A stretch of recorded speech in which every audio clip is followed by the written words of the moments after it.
I'm back here today with Paul Ellis and, of course, with JC. And we're going to be talking about the elephant. So this is an exegesis of, I believe, Surah 105. And Paul's thesis, I believe, is that this is an allusion to two episodes involving elephants in the Book of Maccabees. So it is another borrowing within Islam and a repurposing of an existing Jewish or Christian or other narrative. And this is written to encourage defenders of the Temple Mount in Jerusalem in the period after 614. And the companion of the elephant in his thesis is Khusrow II. So, Paul, welcome. Yeah. Great. Thank you very much for having me again. Thank you for hosting. Yeah, no worries. It's been good fun to have you and all the guys on, and I'm hoping that we'll have a couple of guys join us. I did invite Eric the Catholic, who's having a technical issue. He's trying to troubleshoot that. Paul Sutcliffe and of course Steve Mushney. But yeah, let's see if they join us. So, Paul, tell us a bit more about what we're discussing today.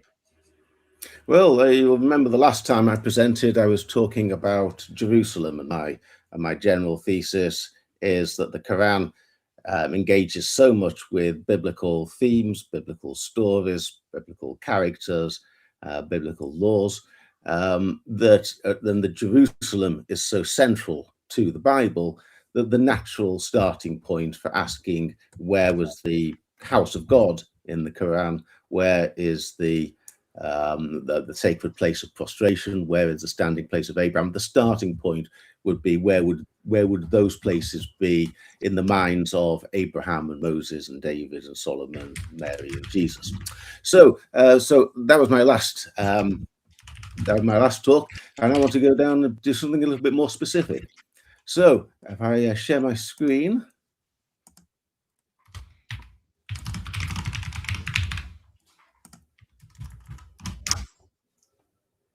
Is this working? Give me 1 second. Okay, we are now.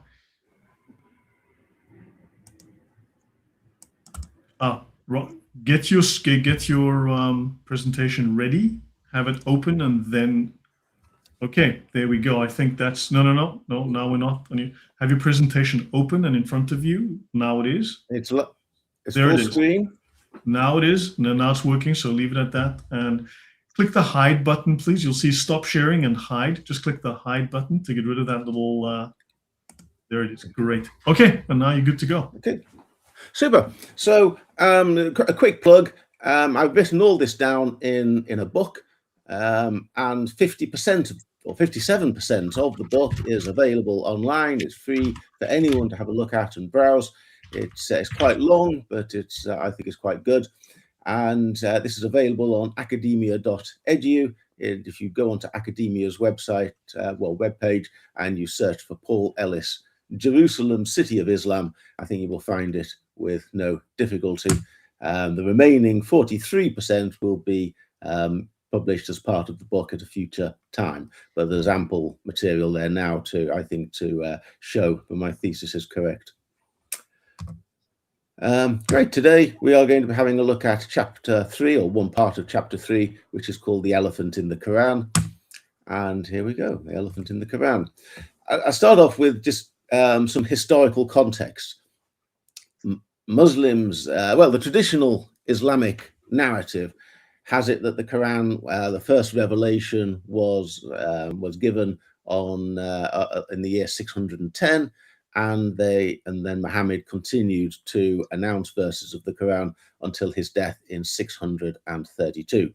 And so I've got this against a small timeline there between the years 600 and 640. In the traditional Islamic narrative, all the action takes place pretty much between Mecca and Yathrib or Medina. And the affairs of the rest of the world don't really impact upon the Quran author or his community, the audience or their opponents, very much at all. There's one passage from Surah al-Rum, which is only about one or two or three verses maybe, which seem to relate to a war that's going on at that time, but it seems to have no significance to anyone's life. And essentially, the Quran is presented, in the words of Tom Holland, the historian, not Spider-Man, as a blank slate, a blank page, where the storytellers can tell any story they want to, and it doesn't have to engage with anyone of whom there's any actual historical record. I thought it's worth saying that what the actual historical context was at that time. In the year 601, the Sasanian emperor, that's the Persian emperor, Khusrow II, removed the Lakhmid king of Hira, and installed in his place his own proxy king, who is Ilyas ibn Kabisha. I've got a little map here just so that we can see what's going on. You've got the Byzantine Empire depicted in red. One has the Sasanian Empire in purple. Jerusalem, of course, marked. And they are divided, these two great empires are divided by a confederation or two confederations of Arab tribes. The Ghassanids essentially acting as allies to the Byzantine Empire, and the Lakhmids as allies to the Sasanian Empire, and each of them get some benefits from their proximity to these much more powerful neighbors, and in return for this they monitor the area between them and prevent the other side from encroaching onto the host empires or the main empire's territory. So quite a big thing. The Hira was the only Arabic-speaking city of the ancient world, so it was quite a big thing. Ghassanids didn't have a city, but the Lakhmids did, and Hira was it, and they had their own monarchy, for want of a better title. And then Khusrow got rid of Numan III and replaced him with his own guy, Ilyas ibn Kabisha. So that would have had some impact, one imagines, upon Arabs on the Arabian Peninsula. At the very least, it would be a talking point. They would have been aware of it. Oh, there you are. We've got a little Sasanian flag there. Now, the following year, yeah. Nothing. Okay. No. Okay. In the following year, the Byzantine Emperor Maurice was usurped in a coup, and he was killed, and by a guy called Phocas. So Phocas seized the Byzantine crown, and Khusrow responded to this by launching an invasion of the Byzantine Empire. Khusrow had a friendly relationship with Maurice and didn't take kindly. He had a treaty called the Eternal Peace. When Maurice when Phocas usurped Maurice, he regarded that treaty as at an end and immediately launched an invasion of the Byzantine Empire. Phocas, by the way, 610, was killed and replaced by Heraclius, who we'll hear more of in due course. So the war went very well for the Sasanians. It was quite a long war, about 28 years in total, sometimes called the last great war of antiquity. But it began well, with the Sasanians sweeping all before them and effectively taking control of the whole of the Byzantine Empire's territories in Egypt, Palestine, the Middle East, and even east of Anatolia.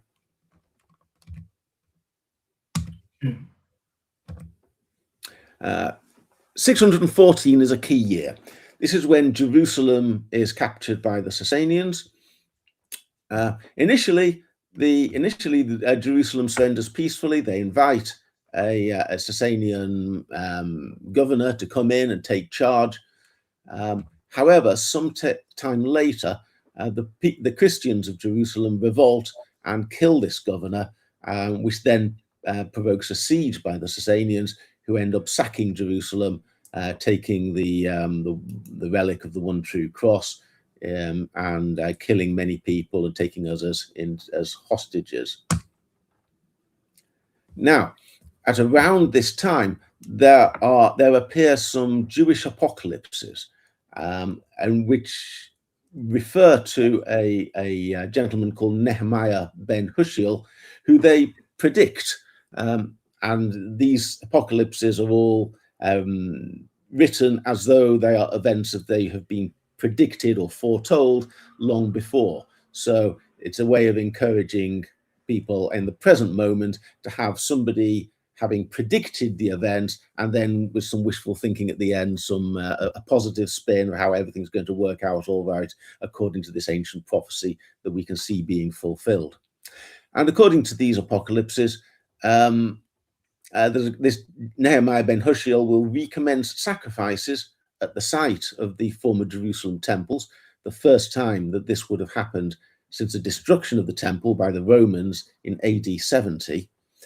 And Nehemiah is even said on one occasion to have built a little temple there, and then the predictions are that he would be killed there.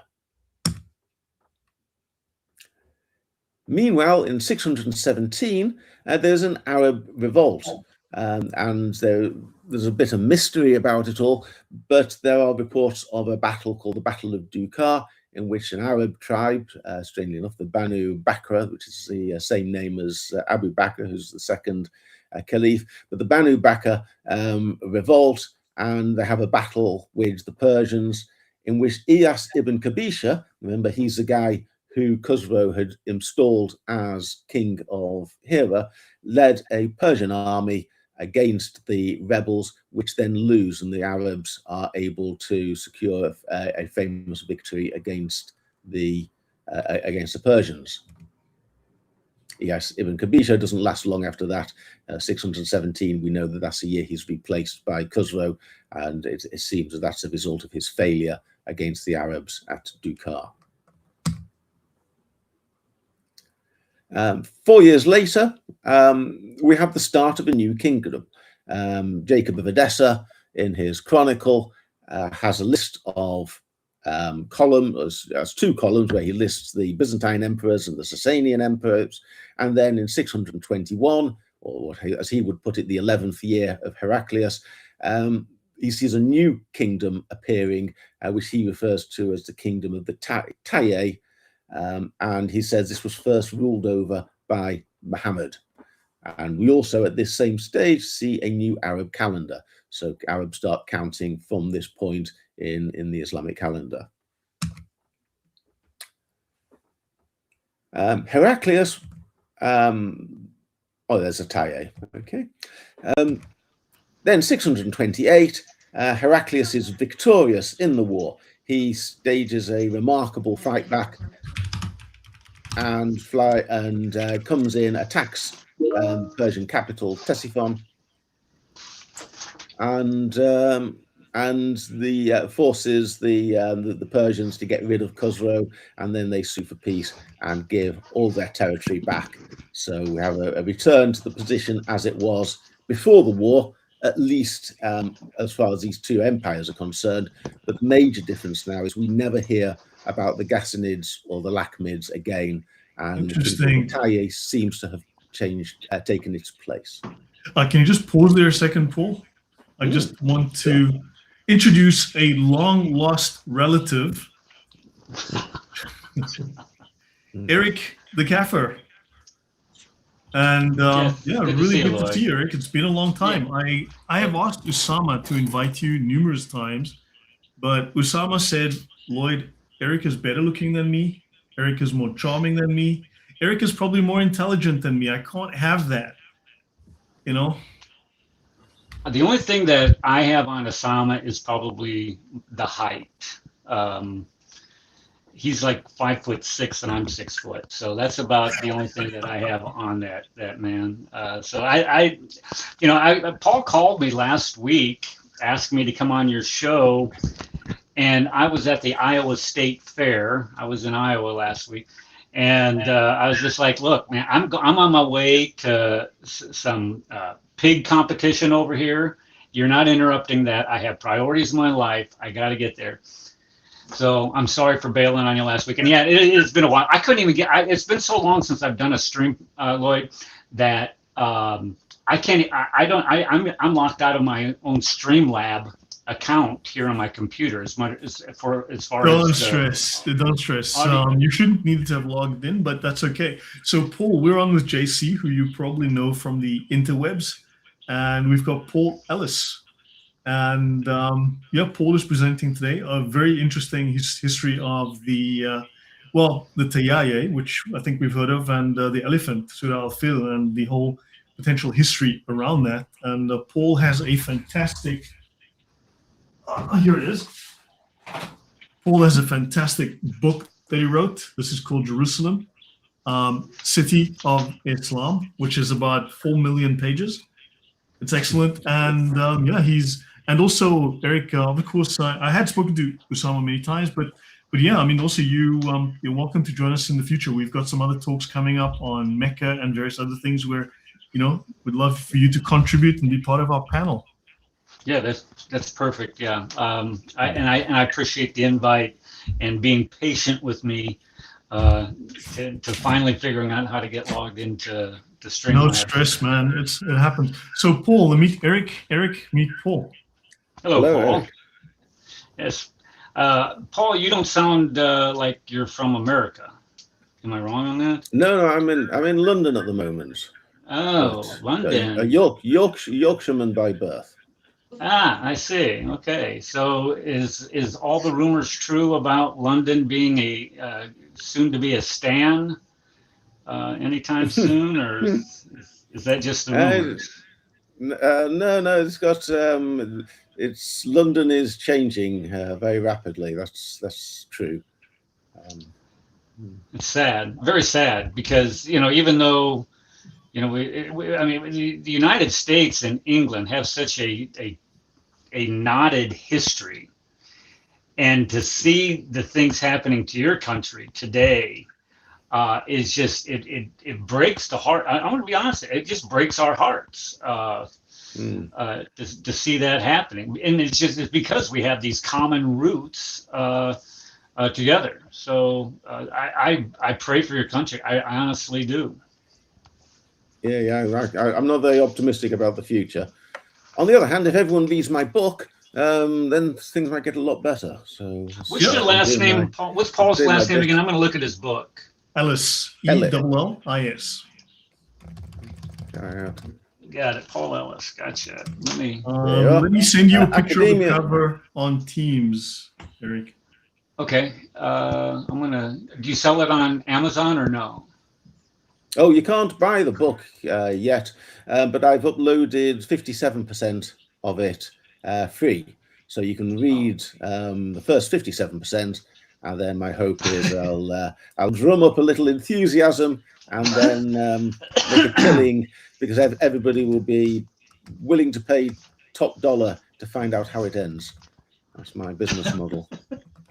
Right. We'll look forward to that then. I'll definitely bring it. I was going to order it. I was just because every time we get the last person. I don't know if you've ever had Karen Thompson. Yes. On your show before. She had a book that I bought, and it's really well done. It is. It's actually, I should bring her back. Right. She's really good. So yeah. So let's get back to Paul's. Okay. Sorry. To Paul's book, but yeah, please feel free to contribute and discuss. I did invite Hussein as well. I'm not sure where he is, and also Paul Sutliff, but we shall see how it goes. Yeah, so Paul, I'm going to load your screen again now. By the way, I only have one comment on the situation in the UK. Millions must go. I think so. Eric dropped off again. So keep going, Paul. Thanks. So the Lakhmids and the Hassanids or Ghassanids became the Tayaye. Those two nations disappear, and the Tayaye appears in 621. So they're a new amalgamation of the two groups, or they're a separate group that edges them out. I think there's a certain a lack of information. We can't be exactly clear as to where the borders of the Tayaye were or what circumstances led it to come into existence.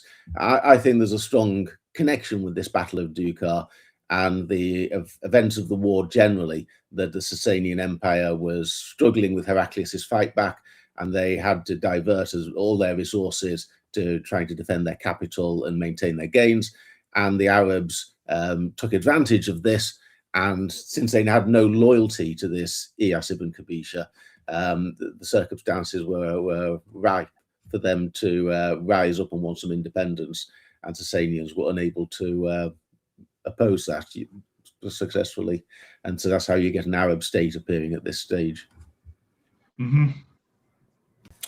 Yeah, which is almost supposed to be unrelated to the whole creation of Islam, but it's a little bit suspicious that these things are happening, and then we have the Tayyaya appearing pretty much at the same time as we're going to have Islam appearing for the first time on the map. So I think it is at the very least suspicious, and it has to link into what happened. Yeah. But yeah, looking forward to And- the rest. But yeah, it does look like almost they joined forces or Yeah, something. the timing and the battle of the battle of the trenches and all of that, the whole battle, and then there's an interesting comment here from SGX. Cave Hira in Islam is the cave where Muhammad first received these revelations. Is Hira maybe Al-Hira? Because Yes. it doesn't. Yeah, pretty much. So I mean, they're just repurposing names. You can't prove it, but yes, it seems a remarkable coincidence that the cave where Muhammad gets his revelation is called Hira, and there's this capital here. Hira is actually only about 3 miles away from where they are making the Babylonian Talmud, and it has it's rather interesting. It also has a small religious group there called the Ibadis, who are the servants of God, and so it seems a very interesting sort of place. Is Hira. It's got some great interest to the story, but exactly what we could say for certain is probably not much at this stage. Yeah. Right. So am I sharing my screen at the moment? Yeah, you are. Yeah. Can you guys see it? Yes. Okay. Well, this is the timeline. I've added some rulers up at the top, so we've got focus and then being replaced 610 by Heraclius. I've got Khusrow and Iyas ibn Kabisha there, who got deposed in 617. And just to feed in the information here, the Byzantine-Sasanian War lasts from 602 to 628, with Jerusalem falling in 614. You've then got this event, which I will talk a little bit about in a moment, called in which Nehemiah ben Hushiel seems to have tried to restore worship at the site of the old temples. You then got the Arab rebellion at Dukar in 617, and replacement of Ibn Kabisha in 617 in the same year. And then, according to Jacob of Edessa, the kingdom of the Taye arises in 621 with Muhammad as his first ruler and Abu Bakr as his second ruler, remembering that the Banu Bakr were the people who were fighting at the Battle of Dukar. So this is I haven't mentioned any elephants yet. The relevance of the elephants will become very clear shortly. But just to say, as a historical background, there is a lot going on. It's a very eventful time. And given the importance of Jerusalem to the Jewish and Christian society and religions, and the heavy reliance upon that by Muhammad, it seems hard to imagine that the author of the Quran wasn't interested in all these events happening at the very period in which he is composing. So the traditional timeline has it, the Quran. Okay, I don't know if anyone has any comments on this. Going to pause for comments. Yeah, I'm just trying to go on, JC. Okay. So, I mean, what do you think is the case here? What do you think is the implication here? Oh well, I'll go on and explain all that. But my at the moment, I'm just setting out the background and saying it's the idea that the Quran emerged from some desert community where no one has any real interest or knowledge of what's going on doesn't seem to be credible when it is so closely engaged with the Bible and and there is such, and particularly with Jerusalem, and all these events are happening. Jerusalem changing hands twice, but it's captured by the Persians in 614, and when it's recaptured by the Byzantines in 628. It seems very strange this is all happening at the same time that the Quran is being promulgated for the first time. Okay. I just have one thing I might want to add here quickly. Let me just share something. I just want to show something here. It's interesting. You mentioned the ibadis, right? And this is the arif, plural urafa, literally one who knows, a Gnostic. Now, you spoke of the ibadis in Iraq. Right? Well, there are some other ibadis. I'm not sure if they're the same ones. But... And these people, the Urafa, the Ibadiyya, are experts, inspectors, ushers appointed by the Sheikh. One of them supervised the collective recitation of the Quran. I think there are some other ibadis. This is a very a small Christian sect that doesn't seem to have survived long after the rise of Islam. So we got the ibadis. Sorry, I'm just muting Eric there. But yeah, it's just that there's these odd little overlaps in this is from the Brill Encyclopedia of Islam, volume 13. It's just that you get these really odd references that don't seem to have the talib, student of knowledge, right? Student of knowledge. A student is learning whatever is important in Islam, typically the Gnostic knowledge, right? And yeah, it's just that you get these very strange terms. And yeah, so here, Azaba from the Ibadiyya, members of a special council, Halqa, presided over by a sheikh who were distinguished from the laity by their tonsure to shave their heads completely and simple white habits. Now that sounds like a monk. You know, so you just have these little oddities, and I don't quite know how we to tie these things together, but you look at these and you're like, you know, a circle, gathering, so the term has some kind of meaning, and the bearers of learning among the Ibadiyya, teams of missionaries to spread propaganda.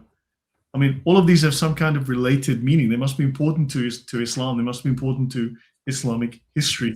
Doesn't this kind of strike a weird? Anybody is a Christian, but it's not a Christian that we recognize. You know, isn't that kind of a bit odd that you have these? You know, it's Christianish, let's just say, but it's not Christian. You see, the Christians, we tend to think of ourselves as children of God, and God as our Father. God's never referred to us, or Allah's never referred to as a father, I don't think, in the Quran. But the Quran seems much keener on the idea that we are slaves or servants of God, rather than that He looks upon us as a kindly Father. And it is rather interesting that you have this group of Christians who also use the same terminology at around the same time as the rise of Islam. But shall I press on a little bit, Mika? Yeah, sure. But bearers of learning who were sent out, right, after the training to spread propaganda in the provinces of the Umayyad Caliphate. I just find it a little bit of an odd coincidence, you know, just a really. JC dropped off, but JC is now back. Okay, back to your screen. Great. So I just don't want to get too bogged down in these Jewish apocalypses. But I should mention them. There are 5 in total, and they are all summarized in a book by a gentleman called Mitchell, called Messiah Ben Joseph, I think. And there are 5 of these, and all 5 of these apocalypses foretell, in inverted commas, after the event, they all foretell that there's somebody who carries the name Nehemiah ben Hushiel, one of the leaders of the Jews in exile in Persia was called Hushiel at this time. So, and Nehemiah was the guy who rebuilt the temple. So it's possible that it's a name that it's the guy who rebuilt the temple who's the son of Mr. Hushiel, possibly. And it says that Nehemiah ben Hushiel will raise up a Jewish army and inflict a severe defeat upon Rome, capture Jerusalem prior to being slain by his enemy. So all 5 of these different books have somebody predicting this sequence of events, and it seems very likely that they all predict it because this is what actually happened. That's the way these apocalypses tend to work. Nehemiah ben Hushiel, 2 of them talk about him re-establishing sacrifices at the site of the Jerusalem temple. That's the chapter of the Greater Palaces, and probably the best known one, which is the Book of Zerubbabel, the Sefer Zerubbabel. There's some disagreement as to who's responsible. 4 say it's Armilos, which is a kind of code for Rome. One of them is, which one we're going to talk about, which is Shirvan, king of Persia. And I was just going to give a quote from one of these, from this chapter of the Greater Palace. No, it's not. It's the Signs of Rabbi Shimon ben Yochai. And it's just an example, one of the 5, as to what these actually read like. 40, so somebody is writing this as though it had been predicted long ago from some seer or some angel. They said, 40 years before the Messiah ben David comes, whose name will be Menahem ben Amiel, will come Nehemiah ben Hushiel, a man of Ephraim ben Joseph. That's the Joseph is there, the biblical patriarch Joseph, and Ephraim is his son. And he will stand forth in Jerusalem and cause all Israel to gather to him there, and he will gather each man and his household. And the sons of Israel will offer a sacrifice, and it will be acceptable to the Lord. And they will enroll the children of Israel in the genealogical records of their families. And at the end of 40 years of Nehemiah ben Hushiel, Shirvan, king of Persia, will go up, and he will pierce Nehemiah in Jerusalem, and all Israel will mourn for him with great mourning and weeping. So it looks here as though they are predicting this Nehemiah ben Hushiel will restart the sacrifices, will then be killed, but this is it's all good because this is 40 years before the Messiah ben David arrives. So it's all part of the plan, is the gist of it. But there's ample evidence, I think, in these 5 apocalypses that something important happened in relation to Jews gaining access to the temple after the Persian captured it from the Christians. There's another source here, which is a song, or a liturgical song, a hymn really, called Hiet, I can't really pronounce it, Ligor, the Time to Rebuke, which says, this is a hymn, as I say, that was sung in synagogues, and the words go, and Assyria shall go forth against her, which they mean Rome. This is really Persia going up against Rome, and we will plant our gear along her borders, and Assyria will destroy Rome's tents, and the idols will be ashamed, and all the images confounded. Panic will Assyria install in her. The hawk and the porcupine she will bequeath. That's a biblical reference, saying ruin, essentially, to distort her doing, blot out her soldiers, sink her into the heart of the seas, lower her in the deep, shade her with a line of chaos, and hit her doubly with stones of darkness. A brief respite will then be gained by the people of holiness, and that within context is the Jewish people. Assyria, this is Persia, allowing them to found a Mikdash Miat, which is a little or lesser dwelling, and in context a building which is, it's a term that's sometimes used for a synagogue, but it's really a standing in for the temple. So it's not the temple itself, it's a small temple, it's a small dwelling place of God that steps in for the temple. So it's as though this Nehemiah ben Hushiel has built some sort of structure, and they will build there an altar of holiness, and they will offer sacrifices, or their sacrifice offerings of holiness, but they will not have the chance to erect the mountain of holiness, for no Zion of the root of holiness, which I think is a reference to the line of David, will have come. So first there will come the advance guard into the temple to talk to the people, and he will be made a general and a head. with 3 months he will carry, and there's a word don't know, no one knows what it is. And then upon him a general will pounce, and in the temple he will be trampled, and on the rock, that's the rock of the temple, his blood will be spilt. So it's a liturgical song. It's a bit like the Psalms. One has to decode it to some extent because it's expressed in religious language. But like the 5 apocalypses, there's evidence that Jewish people were doing things up on the Temple Mount on the rock, and they were trying to restart sacrifices, but it ended with this person being the priest being murdered and his blood spilt on the rock of the temple. So my conclusion on this is it would seem that this Nehemiah ben Hushiel had allied himself with the Persian army, and this gave him an opportunity for Jews to resume sacrifices to Yahweh that were mandated by the Torah on the sacred rock that had been prescribed for the purposes by the angel of the Lord. You will remember the angel of the Lord led David to the way he wanted him to build the temple in the Hebrew Bible. And the foundation stone were the 2 previous temples. According to the Piyut, the Hayat Legal, that's the time for rebuke, Nehemiah even appears to have built some structure over the rock, which is called the Mikdash Miat, or little dwelling for Yahweh. Now, remember what I said about the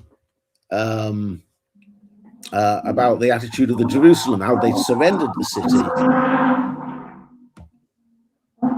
Right. Sorry, I'm getting a little bit of noise interference here. Is anyone else hearing this?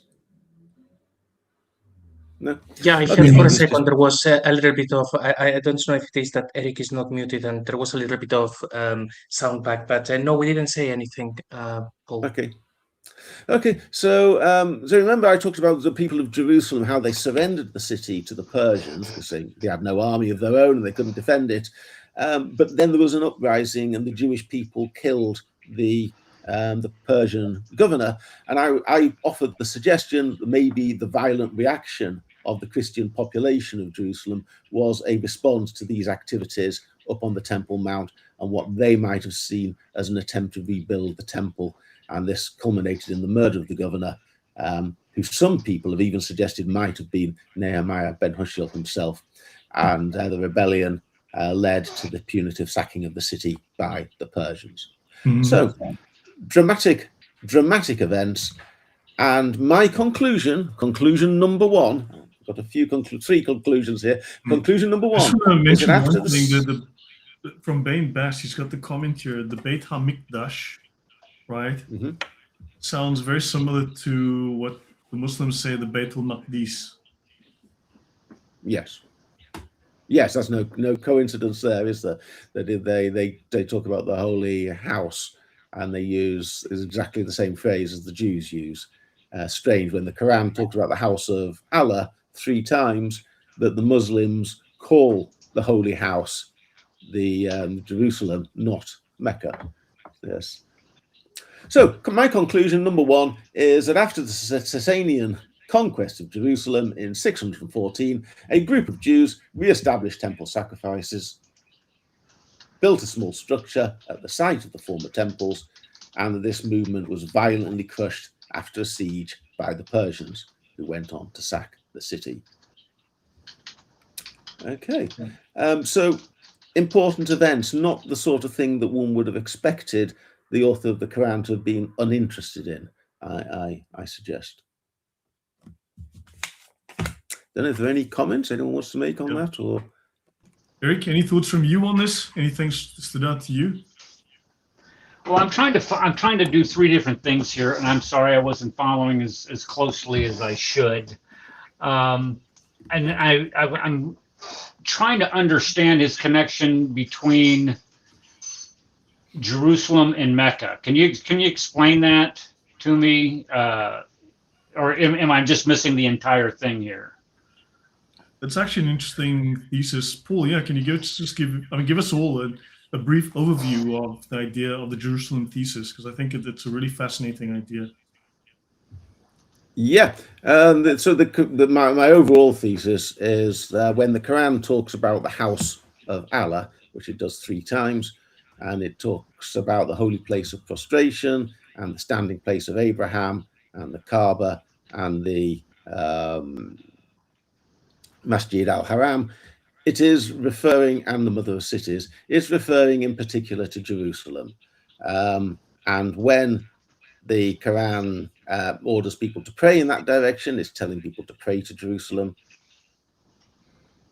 And when it is telling people to make pilgrimage, the Hajj, it's talking about the Jewish pilgrimages to Jerusalem. And you're ruling out Mecca because of what? Why again? You're ruling out Mecca. Oh yeah, and just to complete, when it talks about waging a war and expelling people, the mushrikun from the Masjid al-Haram, expel them from where they have expelled you. This is trying to regain Jerusalem, and it is trying to capture Jerusalem, which of course the Arabs did in 637. Spoilers.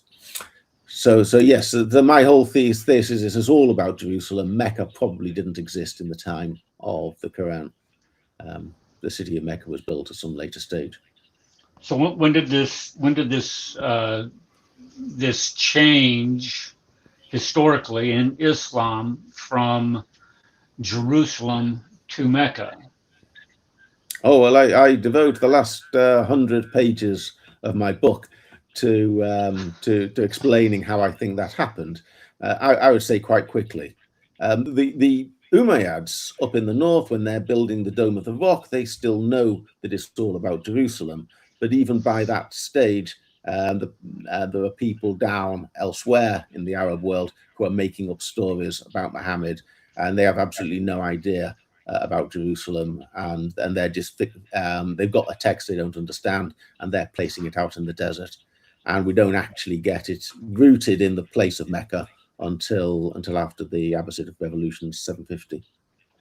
Okay, so all right. So the obvious question then is, when was the name of the city of Jerusalem edited out of the Quran, and do you have any evidence for that at all? For example, the Sana manuscript is supposed to be the oldest extant copy of the Quran, and the only time I think Mecca is only mentioned in the Quran one time, if I'm not mistaken on this. And with that, technically it's Becca, which is also a term related to Jerusalem.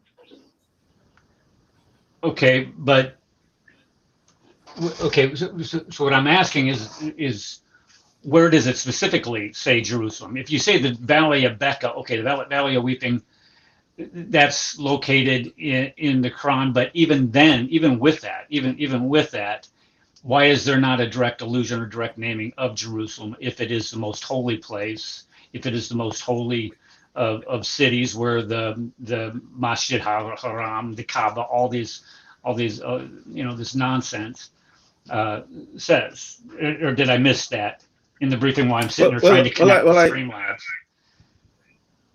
Well, I addressed this, I laid the groundwork for this in my previous presentation. So this is building on. I'm trying to get onto the elephants, but it's when people say Jerusalem's not mentioned in the Quran, that's not true. You correctly said it's not named in the Quran, but the Jerusalem is mentioned in the Quran. I just lost the audio. Okay, go ahead. Say that again. You say it's not true. Jerusalem's not mentioned in the Quran. That's not true. Why is that? Yes, Jerusalem is mentioned in the Quran several times. It's just not by name. The name Jerusalem isn't mentioned, but there's no doubt when it sets episodes in the royal palaces of David and Solomon, and if it has Jesus being raised in the Mary being raised in the temple, and there are other passages which clearly refer to Jerusalem. The fact that the name Jerusalem isn't used is simply an indication that it's just they must be referring to Jerusalem by some other title, which is what I would say the Masjid al-Haram is. Don't you find that curious? as far as, if this is supposed to be a book from, the most supreme being, Allah, is this supposed to be from Allah, that he doesn't mention the city by name, but only alludes to stories that are previously Yeah, but known. this Well, we is know- pretty, we know- it's pretty standard in the Quran. Well, we I mean, they allude to the place of the Romans, the city of the Romans, the land of the Romans. So it actually plays very loosey-goosey with quite a lot of things. Names of the prophets, countries, cities, and so on, even dates. So it tends not to. And remember, ultimately, it's repurposed to place it into a completely different environment. But ultimately, the whole story seems to be about Jesus, and it seems to be about Jerusalem. And then later on, there's some sort of editing process that occurs. But right now, we're looking at what's happening politically, historically in that region that the Quran seems to be alluding to. It seems to be repurposing stories from the period and of this particular set of events, as well as the geography of the set of events. And then later on, repurposes a lot of it into Mecca, because there's not much evidence for Mecca, as you well know. You've done the Mecca presentation on my channel. So Mecca itself seems to be largely a myth, and it seems to repurpose a lot of events and history from Jerusalem. And I'm sorry for Yeah. We don't want to go across. back over like too much other stuff because right. But I'm just asking: is there any scholarship out there today that is publishing this information in journals? I mean, is any of this getting published or accepted? We've got Professor Robert Kerr, who's joining us again next week. He's taken a couple of weeks break because he's got some things to do. And we've got Odon, who's just releasing a new book, so he's not here this last couple of weeks. He's busy finalizing the publishing of his book. So there actually is scholarship on this. A lot of it is not, shall we say, mainstream yet. But I would encourage you, Eric, to have a read of my book, and that'll set it out more fully than is possible. That's for me to probably do what I in, should have done in the first place. You're right. Possible. Well, it's quite long. I don't blame people for not having read it, but I set it all out in great detail, very carefully, and I much more fully than I could do here, responding here. My purpose here is to try and build up to my discussion about the elephants and what the elephants are doing in the Quran. So let's move back to that. Yeah, JC? May I just very quickly just try to address the question from Eric? Sorry, just a couple of minutes. So Eric, I think you're right, but the same question could be asked about the other places. Like, why is it that if Muhammad is preaching for 23 years, we have Mecca mentioned once, and it looks like a very gross mistranslation of the word. The city is not mentioned in history until 741. Why is it keeps talking about the city that it becomes from Yathrib? So it actually doesn't have a lot of information in there. It actually assumes that the reader knows where these places are and so on, apart from the lack of information in the Quran, of cities, places, and so on. But like Paul said, and he convinced me on the previous show when he actually said, it's talking about Mary being raised in the temple. People understand where that is. So it doesn't have to mention Jerusalem. But if anyone would say, well, Jerusalem would have to be mentioned, I would argue, and Mecca should be mentioned a lot by name, but it isn't. And so Yathrib just appears as the city because it conveniently, Yathrib became the city of the prophet. So one could argue both ways, but we have seen enough to think that Jerusalem has a lot to do with the origins of Islam and Mecca very, very little. Yeah, the Quran is terrible when it comes to geography. It is. If you read Dan Gibson's work, Quranic Geography, he gives you a breakdown of the number of places. There's only 65 specific locations that are listed in the Quran. 65. And I can't remember the exact number. One of them but the majority of them are way up in are way up north. They have nothing to do with the Hijaz. Yeah. And then, I mean, there's a lot of places that, like, that no one's ever heard of, no one's ever found. The Quran is absolutely not possible to use for any kind of archaeology. So yeah, before we get dragged off, we have invited Dan Gibson on. Dan Gibson has refused, although he said he would come on his own, but he refuses to sit with us in a panel. I mean, you think she's going to be jumped on and attacked. But yeah, Paul, back to you. I've got your presentation back up. So yeah, after the Sasanian conquest of Jerusalem, a group of Jews reestablished temple sacrifice, built a structure at the site of the former temples, and the movement was crushed by the Persians. So that's where we ended. Great. So that's the historical context against which, on the traditional timeline, the Quran is actually being announced whilst these events are going on. Okay, this brings us to Surah Al-Fil, the elephant. Hast thou not seen how thy Lord, God, Allah, dealt with the companions of the elephant? Did he not make their scheming go astray and send against them Tyran, conventionally rendered as birds, but literally just meaning flyers, things that fly, Ababila, conventionally meaning in flocks, smiting them, and then there's some words which is mentioned that min sigil, which is normally interpreted as meaning with stones of baked clay, such that he made them like devoured straw. And that's the and that's it. That's the whole of Surah Al-Fil. It's one of the very short surahs in the Quran. Now, the traditional narrative of this is that it all tells the story of an expedition by Abraham, who was the king of Himyar, which is in modern Yemen, to Mecca, and Abraham went there with an elephant to try and pull down the Kaaba. I've got a little quote here from Ibn Ishaq's book. It says, then Allah sent upon them, that's upon Abraham and his army, birds from the sea like swallows and starlings, and each bird carried 3 stones like peas and lentils, 1 in its beak and 2 between its claws. Everyone who was hit by the stones died, but not all were hit. They withdrew in flight the way they came, continually falling by the wayside. Whoa. Did we lose something, or is it me? Paul just joined us again. Give me 1 second. Welcome back, Paul. So did I disappear? You disappeared there for a minute. Yeah, but you're back now.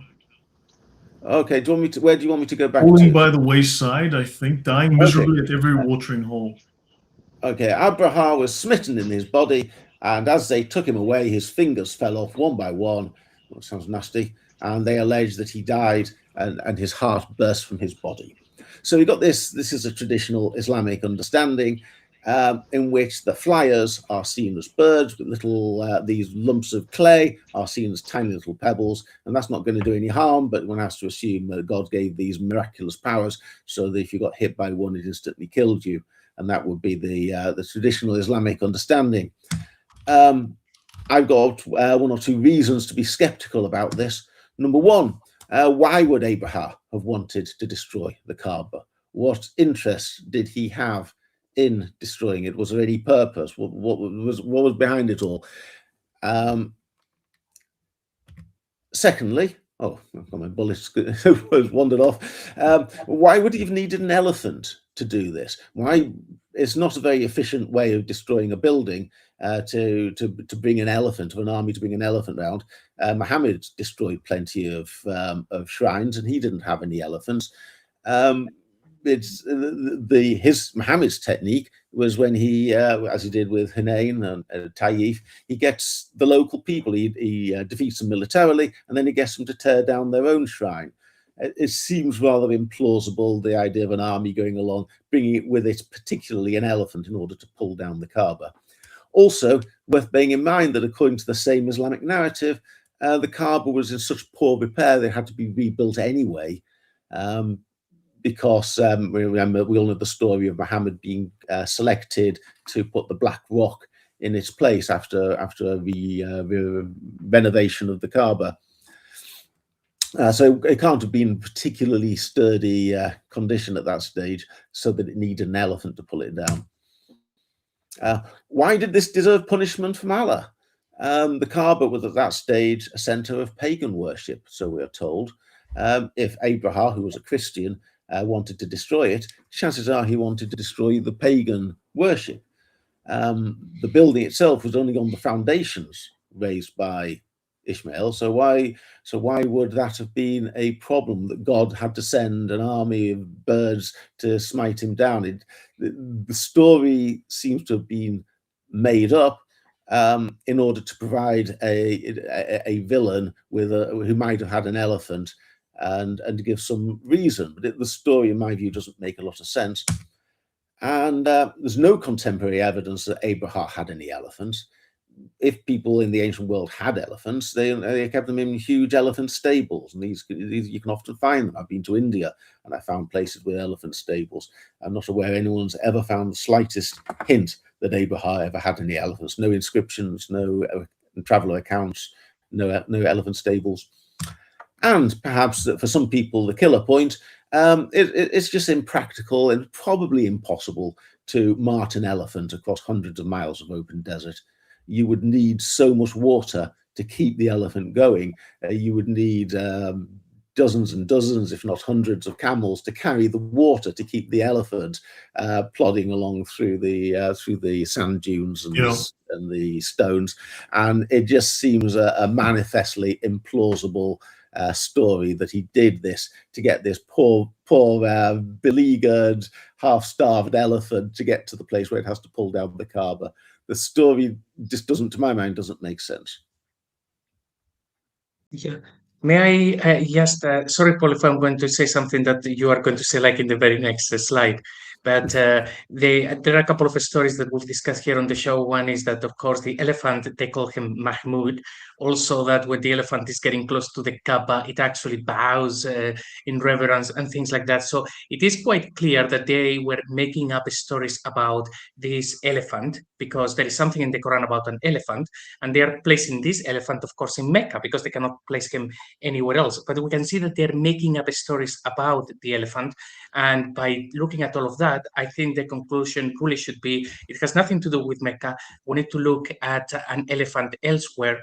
And I think that's where you are finding other more plausible connections. Yeah. Although potentially, go on. I think part of the reason for having elephants is to intimidate your opponents. And if you did have elephants, you'd want to put up inscriptions about, I will destroy you with my elephants, or something like that, or have rock carvings, or you'd have people talking about it, printed on coins. But there's no evidence that Abraham had any elephants. This looks like an attempt to explain why you've got an elephant in the Quran. And someone's come up with the best story that they could, but plenty, I think, of holes in it. Right. Also, am I right in thinking, Paul, that the Kaaba originally was a lot smaller? It's only, I think, after the 1700s that becomes big. So if this was taken back to the time when first they were describing the Kaaba, you wouldn't need an elephant. You would basically need a guy with a hammer. Yes, but you destroy you win the battle against the people you're fighting, and then you get them to tear down their own shrine. That's the way to do it. You don't need an elephant to do it for you. Very true. Yeah. Okay. That's so much for the traditional narrative. Now we get on to the good stuff. Where are the elephants in the Bible? We know that the Quran is heavily influenced by the Bible. I've mentioned last time all the stories, or not all the stories, but many of the stories, many of the characters. Are there any elephants in the Bible? And if your Bible includes the Book of Maccabees, yes, there are. Here I rely quite a lot on the Evolution of the Early Quran by Daniel Beck, some of which is, I think, freely available online if you know where to look. And it's an excellent read. And the first paragraph deals, which is called Maccabees, not Mecca, deals with this whole story. So I'm largely presenting here what the work of Daniel Beck. In 167 BC, the Seleucid emperor, that's the inheritor of the Persian section of Alexander the Great's empire, Antiochus IV, carried out pagan sacrifices at the Jerusalem temple. This provoked a rebellion by the Jews, led by Judas Maccabeus, that ended up taking possession of the whole of Jerusalem and founding the kingdom, and they had an independent Jewish kingdom for a while. In 162 BC, Antiochus IV's son, Antiochus V, sent an army led by a general Nicanor in order to recapture Palestine, and in particular to recapture Jerusalem. In the first book of Maccabees, it refers to this army comprising 100,000 footmen, 20,000 horsemen, and 32 elephants. And Josephus, who tells a story in the same story in the Jewish War, actually increases this. Josephus, never one to tone things down, says it was actually in his recollection what he heard was that there were 80 elephants. But anyway, he brings the Persian army, comes there with the Persian war elephants. And these were used in a battle to rout the Jews at the Battle of Beth Zechariah. So here's a passage from the first book of Maccabees. The beasts, by which they've been explained in the previous verse as elephants, having been made drunk on wine. The elephants were distributed along the phalanxes, each elephant having assigned to it 1,000 men with coats of mail and bronze helmets and 500 picked cavalry. These anticipated, the cavalry anticipated the beast. Wherever it was and wherever it moved, they moved and never left it. A strong wooden tower covered each elephant and fastened to it by a harness held beside the Indian Mahout 3 soldiers which fought from the tower on top of the elephant. So, according to the first book of Maccabees, the Seleucids, who were trying to attack the Maccabeans, came with 37 elephants, and this is one of the accounts of how they used them in the Battle of Beth Zechariah, which the Persians won. And there's a picture of for those in the days when we had beautifully illustrated Bibles. That is a illustration of the elephants being used at this battle. The second book of Maccabees also refers to elephants, this time in relation to the siege of Jerusalem itself. So the second book of Maccabees reads, Judas Maccabeus, contemplating the hosts before him, their elaborate equipment and the fierceness of their elephants, stretched out his hand towards heaven and called upon the Lord who works miracles, for he knew that it is not through arms, but through the Lord's decision that victory is won by those who deserve it. He prayed thus, You, O Lord, send your angel in the days of King Hezekiah to Jerusalem and slew 185,000 of Sennacherib's army. Sovereign of the heavens, send a good angel now to spread fear and dread before us. By the might of your arm, may those be struck down who have blasphemously come against your holy people. So that's Judas Maccabeus facing the fierceness of the elephants and giving this prayer, asking God to send down an angel and give him victory. But that reminds you of that story where the angels came down and fought on behalf of the Muslims. So that also has echoes of that particular story. Well, we actually have some elephants engaging, some angels coming down and engaging with elephants in a moment. But here's another illustration, and this time it's a siege of Jerusalem, because you can see the artist's idea of Jerusalem in the background.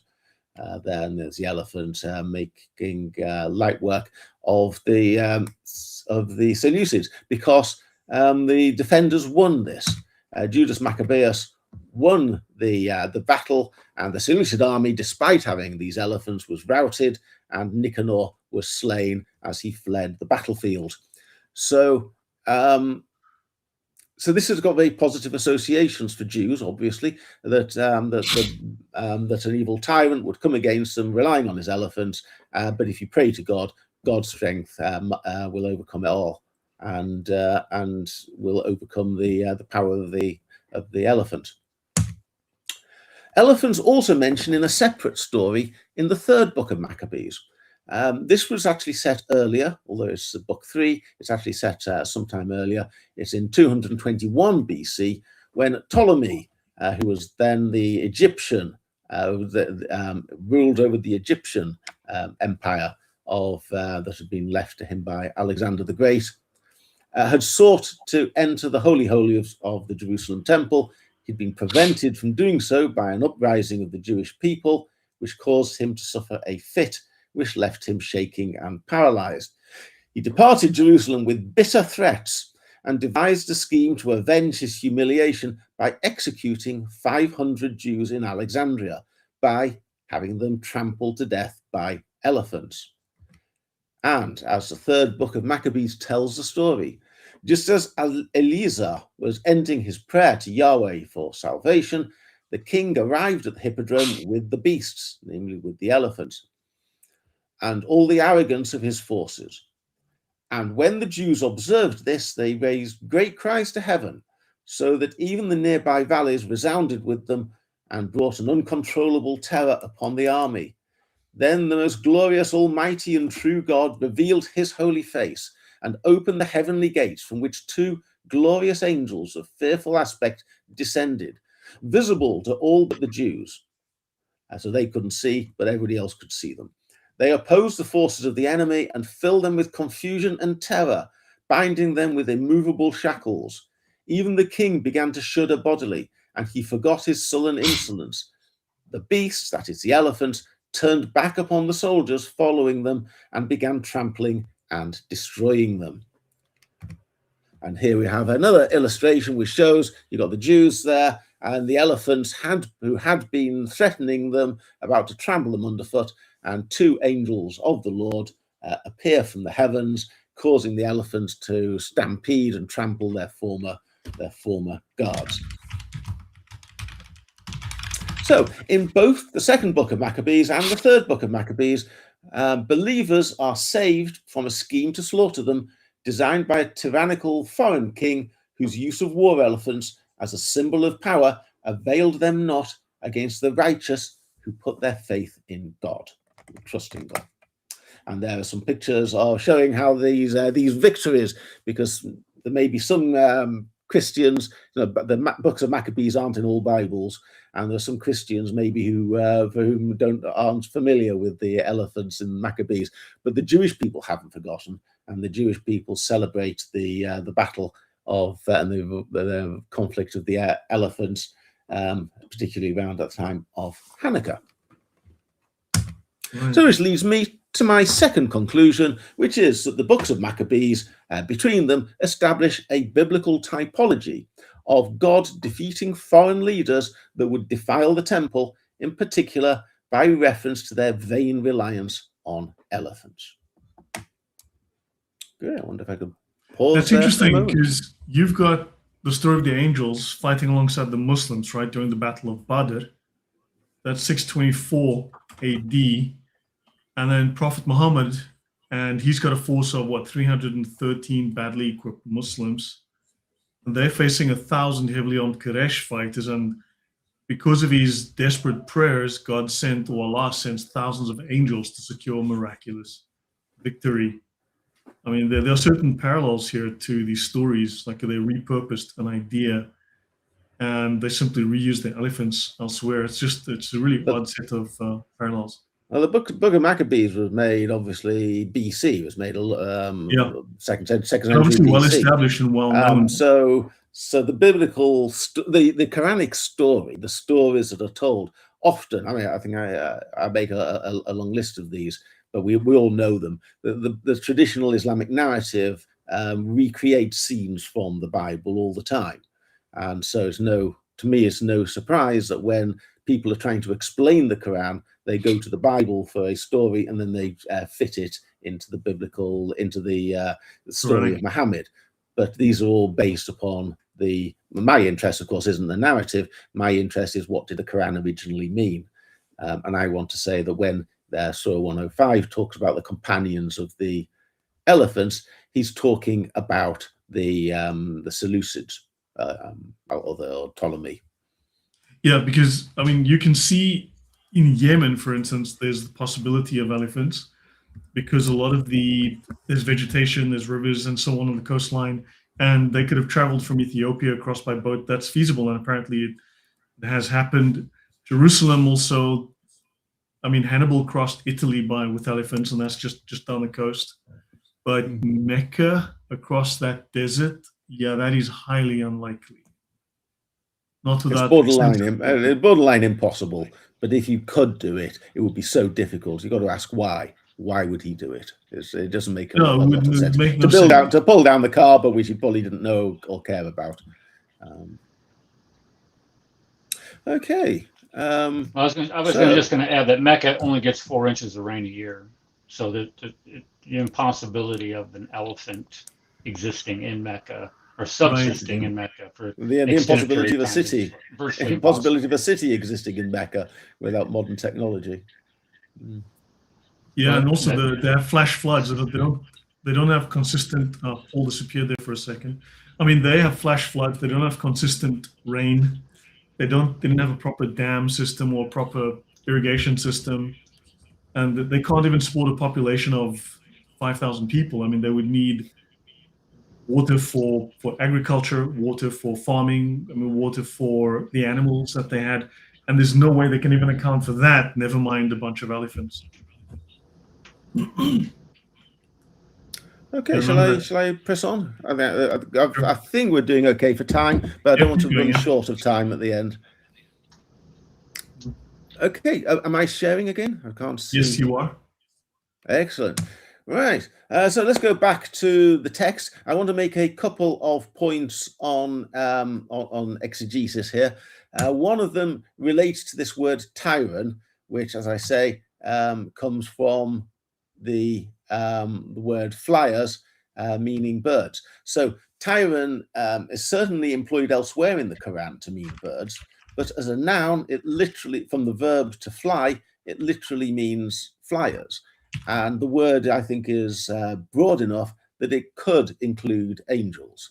And there are there's more to this. You have to read my book for the whole explanation. But there's a connection in the Quran between birds and supernatural forces seen as psychopoms, particularly the crow telling Cain how to bury his Abel's body. So Tyran is potentially an angel sent. So it's a prey. See how thy Lord dealt with the companions of the elephant. Did he not make their scheming go astray and sent against them flyers? It could easily be a reference to angels having helped the Maccabees and the Jews of Alexandria. Oh yes, mentioned that angels. The Quran's very specific that they have wings. It mentions this in Surah 35:1. Then you've got this phrase, hijrata min sijin, which is how these flyers smote the companions of the elephant. Well, this phrase occurs in 2 other places in the Quran, 1181 and 1574. And on both of these occasions, it's used to describe the destruction of the people of Lot. And we all know from the book of Genesis that these are destroyed by God raining down fire and brimstone upon them from the heavens.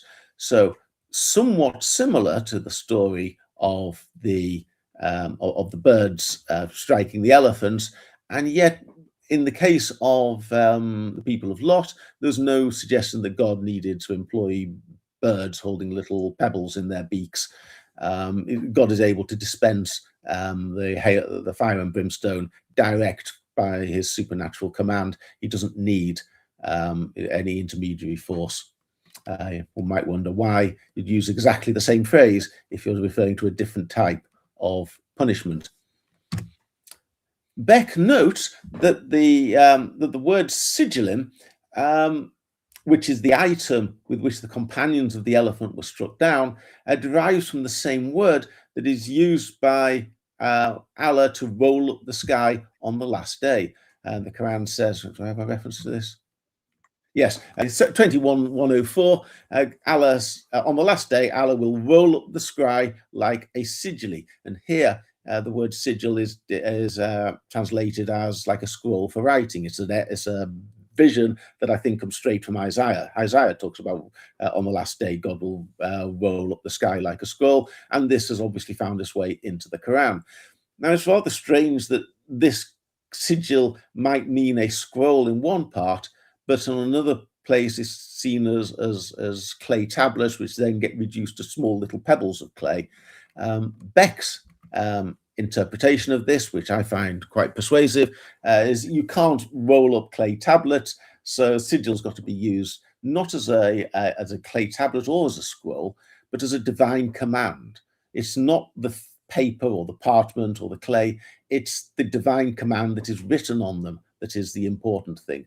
And this might be experienced by those on the ground as being smitten by fiery missiles sent down from the heavens, but it doesn't have to be. The point is that God has decreed who will win the battle and who will lose the battle. And the image of the birds smiting with tiny pebbles is strained in the extreme. Can I add something here from my screen to show? There's a couple of things. According to some of the histories, when the people of Mecca had fled the city, seeing the approach of Abraha's army, the lead elephant, Mahmud, stopped, kneeled down, refused to go further. And of course, the whole army stopped. The elephant, called Mahmud, diminutive of Muhammad, was beaten and cajoled, but would not take one more step towards Mecca. Al-Waqidi has a hadith that there were 13 elephants with the army, besides Mahmud, and the latter was the only one that escaped death from the shower of stones. But this goes against the traditions on the subject. Al-Waqidi adds that Abraha sent to Abyssinia for the famous elephant Mahmud, specifically to join this expedition. That's The Life of Muhammad by William Muir. However, archaeological discoveries in South Arabia suggest that the year of the elephant may have been the year 569 or 568, as the Sasanian Empire overthrew the Aksumite-affiliated rulers in Yemen in 570 approximately. And according to Muhammad Assad, this does not describe birds literally carrying small rocks. Referencing al-Zamakhshari and Fakhr al-Din al-Razi, he says the words used, the stones of Sijil, denote a writing, a decree by Allah. And he explains that this decree was a very sudden epidemic outbreak, which according to Ibn Ishaq caused fever or hasba and smallpox, judari. This, Assad concludes, points to the fact that the stone-hard blows of chastisement preordained were a sudden, virulent epidemic due to the fact that the word for fever, hasba, primarily means pelting or smiting with stones. In the famous Arabic dictionary, Al-Qamus by Fairuz-Abadi, remember the two most famous Islamic dictionaries are the Lisan al-Arab, the tongue of the Arab, and the Al-Qamus al-Muhit. So the word ta'ir can note any flying creature with a bird or insect.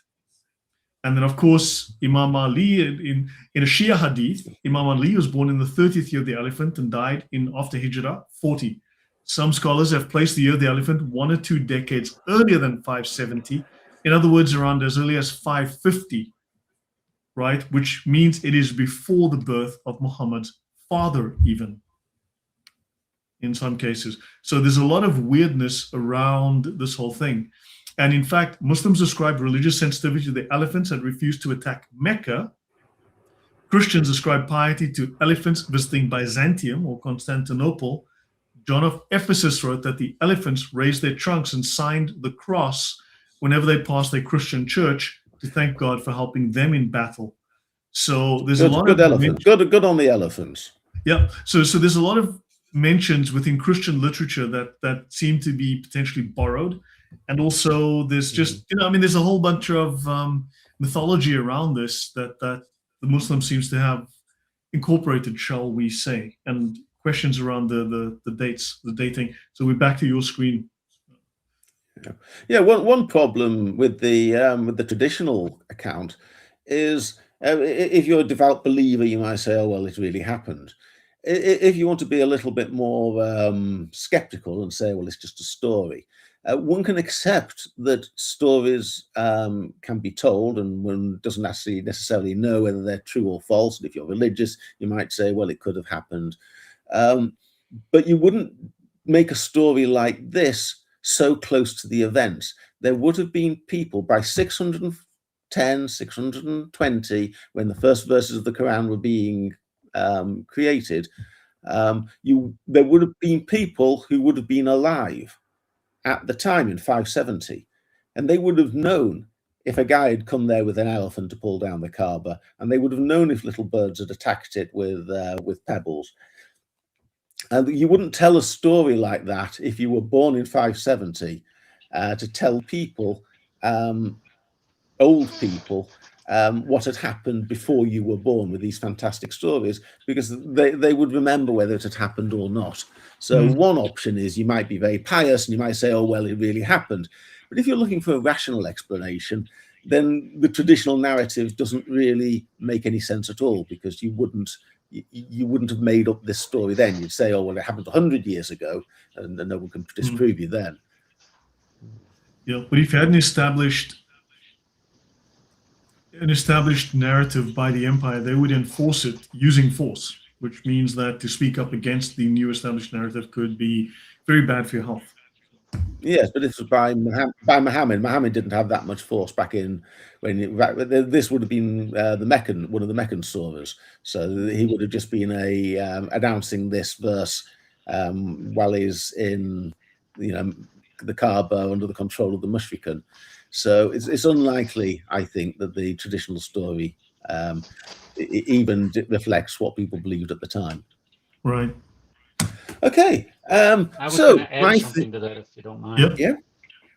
Yeah, I was going to say two things. Number one, we find these stories, these heretical stories, this apocryphal and folklore stories all over the Quran.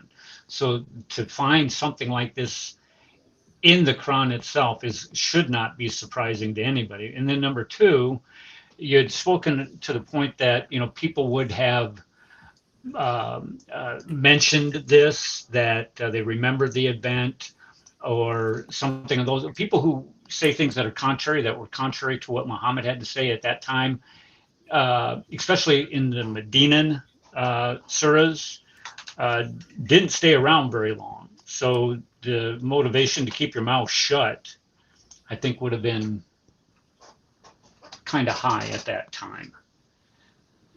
But if this was a Meccan surah, on the traditional narrative, it would have had Muhammad. It would have had Muhammad. At this stage, he's only got a handful of followers. He's preaching and trying to gain converts to people in Mecca. And he's trying to persuade them by telling them a story about what had happened in the year that he was born, about how this elephant had come and been destroyed by the birds. And he would have been addressing people who would have had their own knowledge of what hadn't happened. I just find that it's rather implausible that he would have told this story. I think the verse, either you accept that these birds really did come along and smite the elephant, or if you're looking for a rational explanation, it's something other than that Muhammad was trying to tell people that this had happened, who knew full well whether it had happened or not. Not to get on the Dan Gibson bandwagon here, but he does mention that if this did happen in Petra, if they're referring to Petra, then the mountains themselves would have been close enough to the battle itself to where people could throw down rocks, and the perception of the birds or rocks coming from the birds could be there. But again, that's I think people would have known the truth. The people there wouldn't have been confused. They would have known. Could just be a later interpolation. There was townspeople throwing the rocks down. And anyway, I'm not sure there are any elephants in Petra either. But anyway, Petra. I mean, you could throw rocks from there. I've been there, but it could also just be a later addition. They stuck it in much later when they could get away with it. Anyway, my thesis, as I've mentioned, is this is a biblical typology. It's an allusion to the Book of Maccabees, and he's trying to apply it to his own time. So who in the Quran's time would be somebody who you might refer to as the companion of the elephant? The obvious person would be Khusrow, because Khusrow II was the emperor of the Sasanians, which I started off with my chart, and he had captured Jerusalem in 614. And he was responsible for the death of Nehemiah ben Hushiel when he tried to restart sacrifices. So if you're adopting the biblical typology of defending Jerusalem, as happened in the second book of Maccabees and the third book of Maccabees, where the elephants only come into play because a pagan king has tried to defile the temple, if that is the same typology, who in the Quran's time was a pagan king who was defiling the temple, and you've got Khusrow II. Now, do I have any reason for thinking Khusrow II would be a suitable candidate as the master of the elephants referred to in Surah 105? Firstly, he was the ruler of Persia, like Antiochus IV, who, as we heard, waged war against the Maccabees. And he was also, through virtue of having invaded Egypt, he was also the ruler of Egypt, like Ptolemy IV, who'd used elephants against the Jews of Alexandria. So he is actually the ruler of the same two countries that of whom the rulers tried to use elephants in the Book of Maccabees. Number two, according to one account I found, Khusrow actually used elephants, because Khusrow definitely had elephants. There's no doubt that the Sasanians had war elephants, very well documented. But I found a chronicle that says that he actually used his elephants in the war with the Byzantine Empire. So here we've got the chronicle of Theophanes the Confessor, which reads as follows. In the month of December of this year, that's 603, so slightly before the Quran is started to be announced under the traditional chronology, but in the second year of the war, Phocas, remember he was a guy who usurped Maurice, went in procession during the feast days and distributed much largesse. And Khusrow, emperor of the Persians, collected a great force and sent it against the Romans. When Germanus heard of this, he took fright, but was compelled to start the war. Germanus was wounded in battle. I don't know, not too bothered about who Germanus is, and his bodyguard escorted him to Constantina, and the Romans were defeated. And on the 11th day, Germanus died. As for Phocas, dividing the armies, he sent one part against the Persians, the Roman army, the other part to besiege Edessa under the command of Leontius, which was one of his magnates. And Khusrow collected his forces and marched on Daras, whilst Narses departed from Edessa and took refuge at Hierapolis. It seems a bit involved, but my quotation's rather long here. Khusrow met the Romans at Arxamun, and setting his elephants in a fort-like formation, went into battle and won a great victory. He captured many of the Romans and beheaded them. So, according to the chronicle of Theophanes the Confessor, which I think is 8th century, mid-8th century, Khusrow deployed elephants during the battle, during his invasion of the Byzantine territory. So we've got him ruling over the same two places as the masters of the elephants in the Books of Maccabees, and we've now got him using elephants in his invasion of the Byzantine territories. Then we have the reliefs of Tak-e-Boston. This is a shrine. At this stage, I shall actually read a short passage from my book, if I may. Much of the value of war elephants lay in the effect of their deployment upon enemy morale, and unsurprisingly, they feature prominently in Persian imperial propaganda. One of the finest Sasanian monuments to have survived to the present day is a set of stone reliefs at Tak-e-Boston in Kermanshah in western Iran, which has served as a testimony carved in stone of the achievements of the House of Sassan from the 4th century onwards. To this complex raised by his ancestors, Khusrow added a 6-meter-high arched alcove, the rear wall of which is decorated with 2 depictions of himself, one standing, flanked by Zoroastrian deities, the other equestrian. And I think you can see these two on the screen as you see it. On the 2 side walls of the alcove, or the 2 side walls of the alcove, are decorated with hunting scenes, presented as metaphors for his military achievements. And in each of these, elephants feature prominently. There you see, one of them is on one side, one of them on the other. I'll increase the size in the next slide so that we can see them in a little more detail. I'll highlight the relevant sections as I talk. In the frieze on the left-hand wall, elephants trample vegetation to flush out boars for hunters to spear or shoot with arrows. The aforesaid vegetation, it is thought, depicts that of the Nile Delta, the westernmost limit of Khusrow's domain. So he's right. He's having this relief depiction of a great hunt for boars, but he's setting it in the Nile Delta. I think you can see on the side there, it looks the sort of marshland reed kind of vegetation that could easily be in the Nile Delta. On the facing panel, elephants help hunters to load the carcasses of onager. I'm not sure. What's an onager? Someone knows, kind of deer, is it? And deer onto camels in a mountainous terrain, possibly is indicating his dominance of Transoxiana. And in total, in these two scenes, if I highlight them,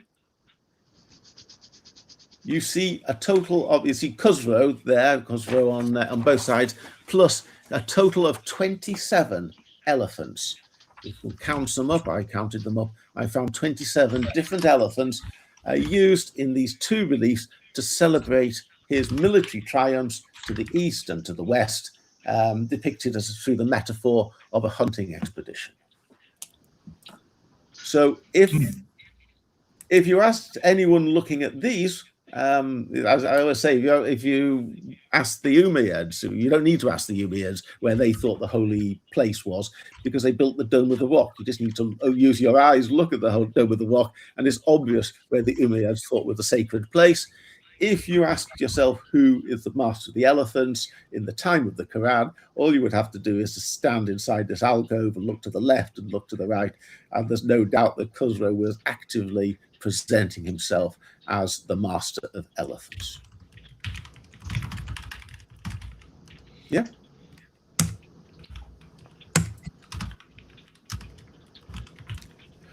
Four, there is a report, probably came a little bit after the Quran, but the report that when Khusrow killed Numan III, remember the king of Hira I started off with, the last Lakhmid king of Hira, he killed him by having him trampled to death by elephants, precisely in the same way that Ptolemy IV tried to do with the Jews of Alexandria. I don't have to say that it's true that he did that, only that that was what some people believed at that time, to make the connection between Khusrow and the Quran's reference to the companions of the elephant. And finally, Iyas ibn Kabisha, apparently, according to Al-Tabari, deployed elephants at the Battle of Dukar. Oh, there he goes. Something went wrong there.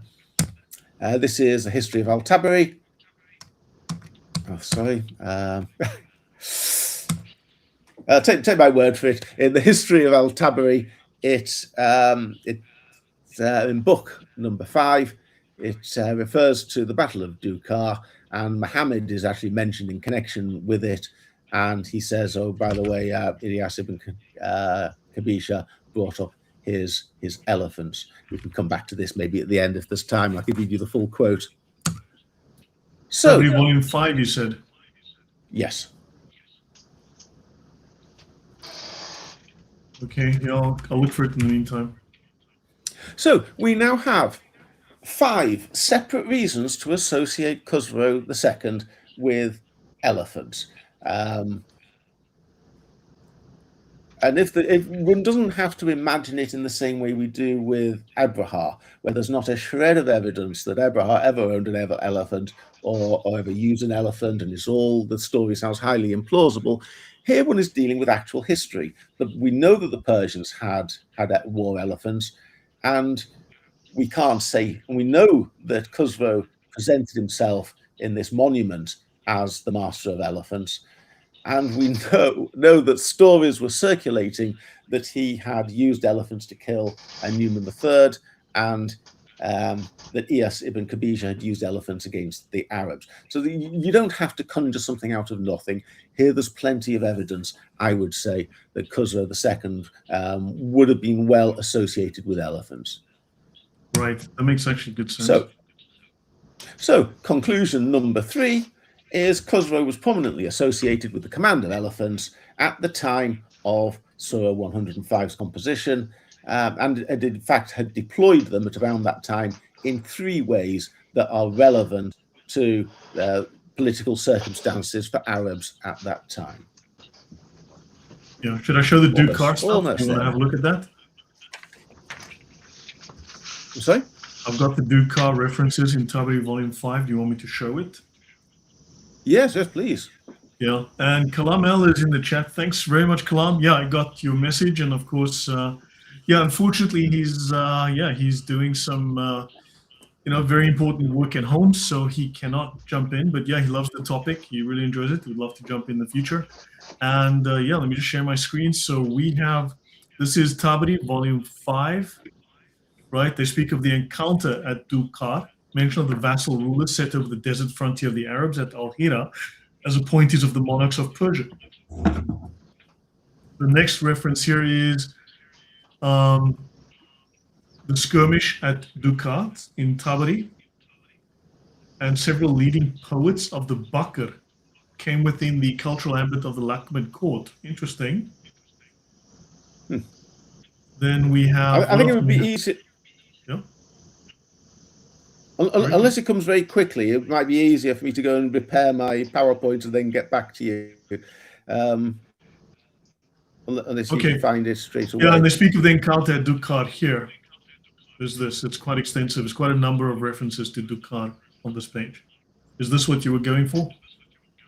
But you haven't found the elephant reference though. Well, what I could. It's just having elephants there. Okay, so I can look for elephants, but I'll find it at the end. I'll find it at the end. It'll be easier. Okay. So we've got 3 sub-conclusions here. First is that after the Sasanian conquest of Jerusalem in 614, a group of Jews re-established temple sacrifice, built a small structure at the site of the former temples, which was crushed by the Persians. Secondly, the Book of Maccabees established a typology of God defeating foreign leaders who would defile the temple, in particular by references to their vain reliance upon elephants. Thirdly, Khusrow was prominently associated with the command of elephants, and at the time of Surah 105's composition had deployed them in ways that were relevant to that author. My overall conclusion is it is overwhelmingly likely that it is the Persians who were Surah 105's companions of the elephants. I reach a further conclusion on top of this, which I might as well just finish off, and then I'll stop screen slaving. The Quran author did not compose Surah Al-Fil without a good reason. It's a flaw of the traditional understanding of the Quran, the things that this guy was just coming out with verses for no reason and with no purpose. I think everything in the Quran has a purpose. It is suggested as very likely that these are allusions to the companions of the elephant were produced in response to a contemporary threat to the temple, which the author of these surahs wished his audience to view through an encouraging biblical precedent. Put another way, the temple was under attack now. He's referring to how the temple had been threatened before by people with elephants. It's now being threatened by a person with elephants. And God had helped the defenders of the temple in the past, and he'd helped the Alexandrian Jews in the past. Therefore, he will help the people now. And the conclusion that I draw from this is that Surah Al-Fil was probably composed during the period in which Nehemiah ben Hushiel's movement was under siege by the Persians. There's no point in telling people that God's going to come to their aid after you've been defeated and the guy's been slain and you've all been thrown out of Jerusalem. It's too late then to say God's going to come and help us. If the purpose of Quran 105 is to invoke the typology of the Book of Maccabees, it must have been when Nehemiah ben Hushiel's movement was still active and before it had been crushed. And therefore, the Surah 105 must have been made sometime between 614, 617, and probably was made to encourage the people inside Jerusalem. So it was probably done inside Jerusalem. And that kind of is my conclusion. I'll just draw one last look at the timeline here so we can see how busy it all is.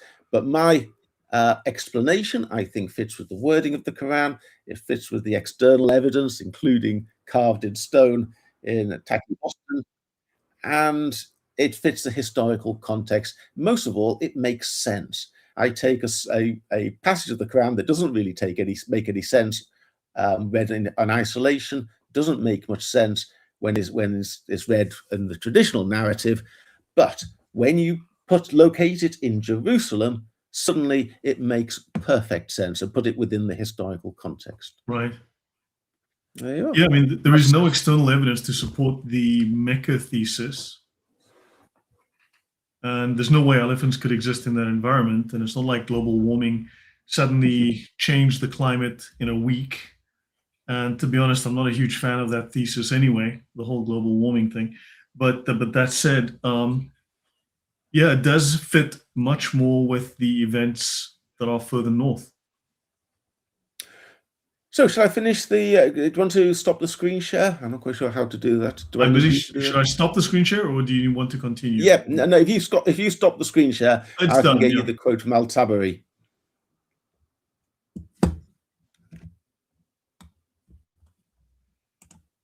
Okay, if I may add a few things as you look for the Al-Tabari references. So one thing to mention is that the word fil, so elephant, appears only once in the Quran, is a hapax. So every time that we have a word that only appears once is, well, it has to be treated with suspicion.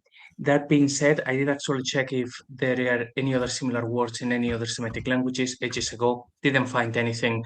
I'm not aware of Murad, Robert Kerr, or anybody else saying, "Hey, maybe it means something else." So even though it is a hapax legomena, it seems to be elephant. There is that thing. I think we need to have Murad look at it just in case that we all got it wrong. And I don't think there's any dispute that fil means elephant. The Persian word I think is pil, P-I-L. But I think it's very well attested. I've seen it in completely unrelated contexts with people talking about the elephant battalions of the Persians as being the pil, and then the P in Persian becomes an F in Arabic. So I don't think there's any dispute that the word means elephant. Yeah, and that's as well like what I found. I think when we speak with Murad, we can ask him to have a look in case of any other languages, but it does look like that. But just explain as well to people that it only appears once, and that's that. But it seems to be quite agreed upon that it is what it means. The second point, I really like the whole thing about the flyers. If that was actually talking about angels, it would actually make a lot more sense than how it is at the moment. So Yeah. that's actually very, very good. Another point is the way that it sounds. I mean, if this surah says, "Did you not see how your Lord treated the companions of the elephant," it actually suggests that it is talking about something going on. I mean, you could say maybe it was from a Jewish story, from a legend or something like that.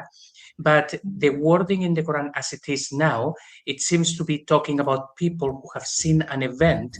So that's why they don't have to give a lot of details, cities, names, because people understand it. So if we were talking about these conquests, these battles, someone, say one general, let's call him Iyas or Muhammad or whoever it is, if he says, remember how the companions of the elephant were dealt by your Lord, they will immediately understand what he's talking about. So it does sound like they are trying to describe something. I mean, all of that being said, I wouldn't discount that this verse was originally, the surah was something else larger. This is what remains of it. And there was probably more detail to begin with, and they didn't know what to do with it. They actually stuck at the end of the Quran, where most of the last surahs, they actually sound like prayers and stuff, and this one doesn't. It seems to be describing something else. So maybe they just didn't know where to put it, and they stuck it in there. If we put it in the correct order, maybe there are other sections of the Quran that would give even more details, or it was just a little remnant and it just got stuck. But yeah, I really like the thing about the angels that makes a lot more sense, and the whole other evidence of things happening when it comes to do with elephants, certainly nothing to do with Mecca. So yeah, it looks, of course, like they had the word elephant in the Quran, so they lubricated the whole elephant, and then they pushed him into the narrative, creating all of these stories to make it all about Mahmud, basically. Right. It says here that the Hebrew word for a male elephant is peel, while a female elephant is pila, which is pronounced like fila. And so we have Surah al-Fil. So yeah, that seems to carry across very, very well. So Surah al-Fil, Surah al-Fila, yeah, makes sense. I've just seen that there's some discussion in the chat about flying elephants. I haven't read this, but that's a new angle on this. You got Dumbo. Was there an air war between the flying elephants and the birds? Who knows? Yeah, that makes sense. I mean, the story does fit together much more sensibly with the surrounding histories than the Islamic version, which there's no place for it to take place within Mecca. So yeah, they've just taken a story, transplanted it, and they want to appeal to a well-known history. I wonder, Eric, do you have any thoughts from your side on that? Just like everything else in the Quran, a lot of it is demonstrable fiction. The Seven Sleepers of Ephesus is probably the most obvious one that comes to mind. The Queen of Sheba, and also it includes borrowed stories or borrowed fables. The Queen of Sheba is another one, and a lot of the things that Paul is pointing out here are news to me, are absolutely new, and the connections that he's making, I believe, are just absolutely phenomenal, especially with this. What was his name? Khusrow II. Khusrow. Yeah, they got this Joker. I had no idea this guy existed, and I this is what I do. I'm a history guy, and so to point this guy out and to make the connection with the elephants at the same time that Muhammad existed, supposedly, is absolutely fascinating, and it's been more entertaining and informative for me than anything else to sit in on this, and I really appreciate the invite. That's great. By the way, we did I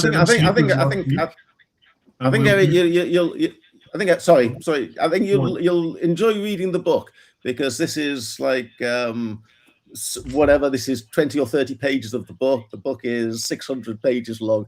It's everywhere you look in the Quran. There are, I find, rational explanations as to what it was actually saying that make sense within the history and within the biblical context. And I thought you might enjoy it. Right. Yeah, Eric, we did the Seven Sleepers of Ephesus last week. We're doing a series on the Christian or semi-Christian, pseudo-Christian retellings in the Quran. We had Hussein, it was quite an active panel last week, so we're doing another one tomorrow. And we'll be doing, I think, Queen of Sheba as well. And you're welcome. I'll send you the link anyway if you have time to join in. But we'll be looking tomorrow? Yes, same time.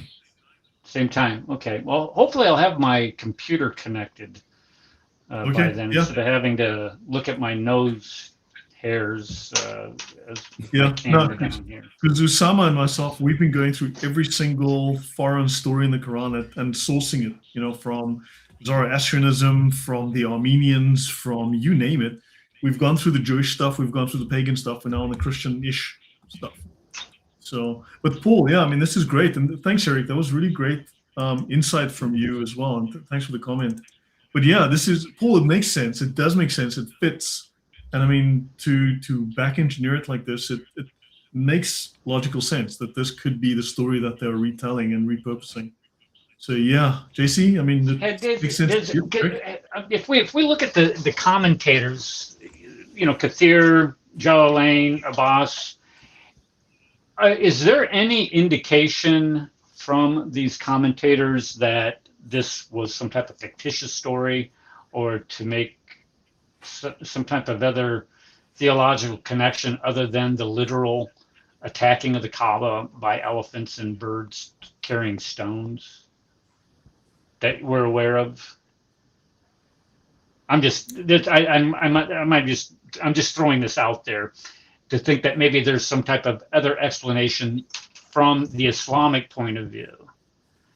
Because it appears in Ibn Ishaq, which is really the first history of the Meccan period. There are, I think, a couple of other books, Lives of Muhammad, from about the same vintage, but they only refer to the expeditions and the Medinan phase. I think Ibn Ishaq's the first thing we have dealing with the Meccan part of his life, and if that's what it's in Ibn Ishaq, I don't think anyone's come. I'm not aware that anyone's contradicted him and said that wasn't correct.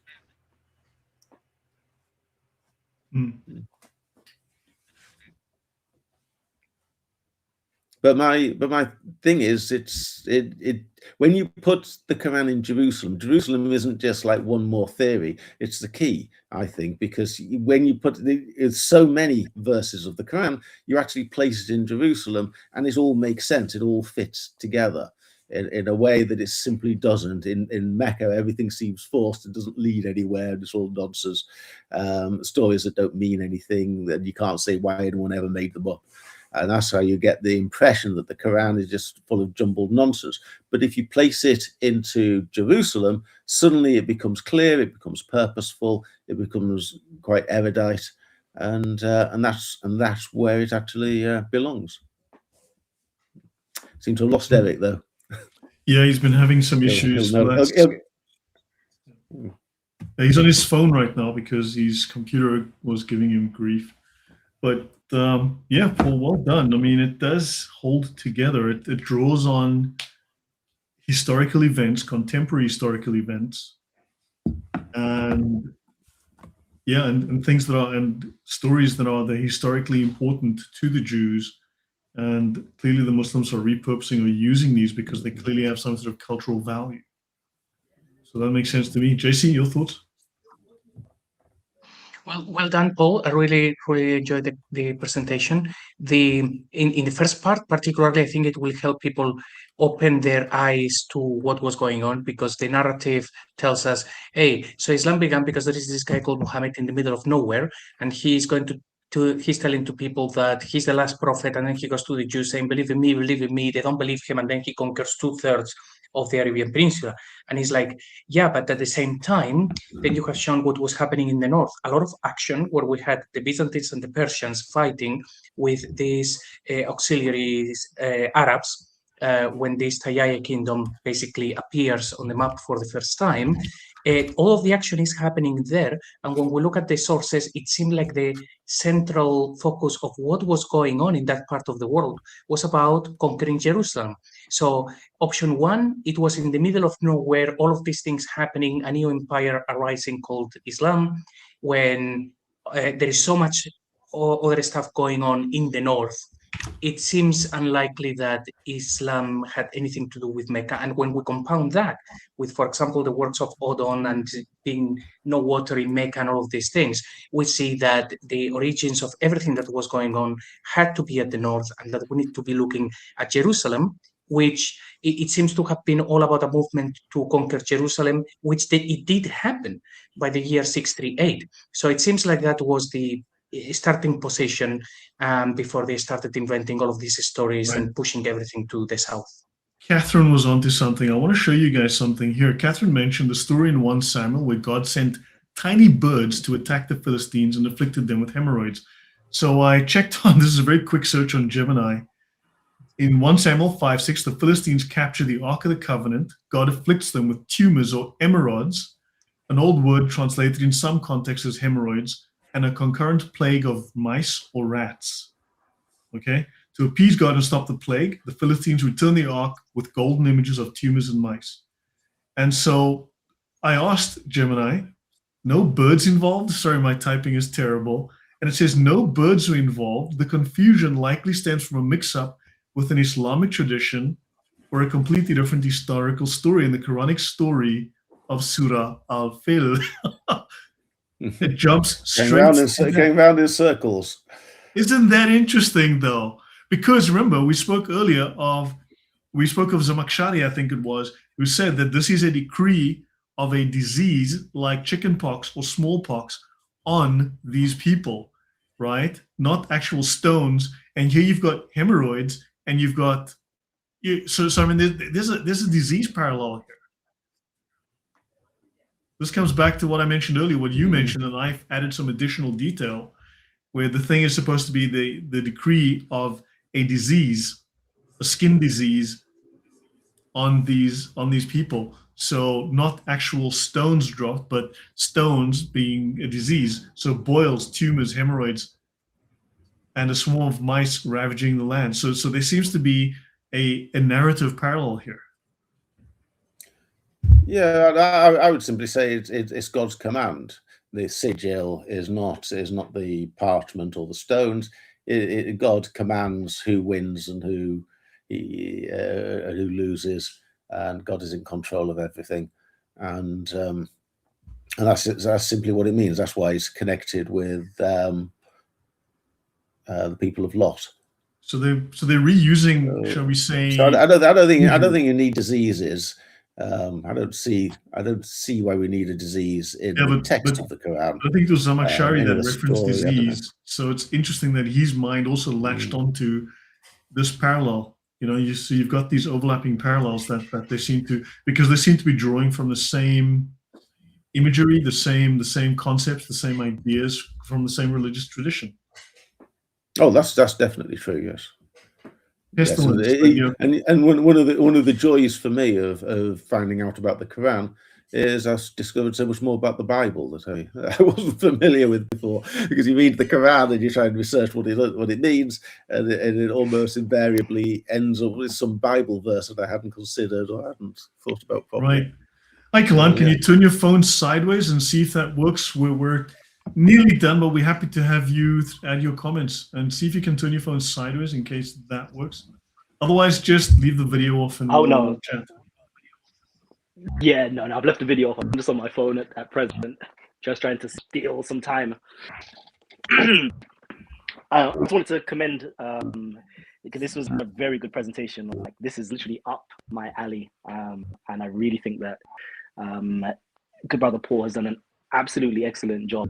How can I put it? Myth bustering the whole exegetical story of the elephant and Abraha and the implausibility of it. Just common sense. It just doesn't make sense. Why? Even if God was trying to, I don't know. The story just doesn't make sense anyway. So just a well done for that. Secondly, thank you very much for the kind words. Yeah, I just wanted to know your thoughts. I really like Abdullah Ghaddari's work on hermeneutics, and he talks about the polysemy of the Quran. And I've looked into this particular chapter and this particular. I'm sorry, I missed that. Could you say that again? Have you looked at the word feel outside of its normative use, i.e., everybody says it means elephant, but within inside of the dictionary, the lexicons, it has multiplicity of meanings. And I think if you read the chapter with the different meanings attached to it, it gives a different result compared to what the exegesis have given us. If that makes sense. Kalam, yeah, we're having a hard time hearing you. Your audio is poor. Can you hear me? We hear you, but it's distorted. There's interference. Sugar. Could you say that again? I kind of got most of it. I didn't. Yeah, just please repeat.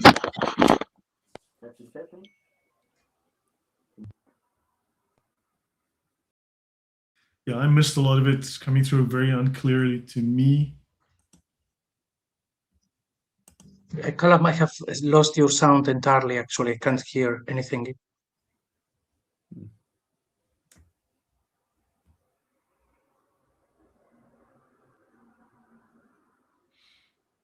Yeah, Kalam will be available on the 9th when Murad is available. We've lost him. Should we call it a day here and then maybe try and do this a different day with Kalam around and then come back to this topic? Let's try again. Kalam, welcome. Could you just repeat your question, please? We'd be very interested to hear it.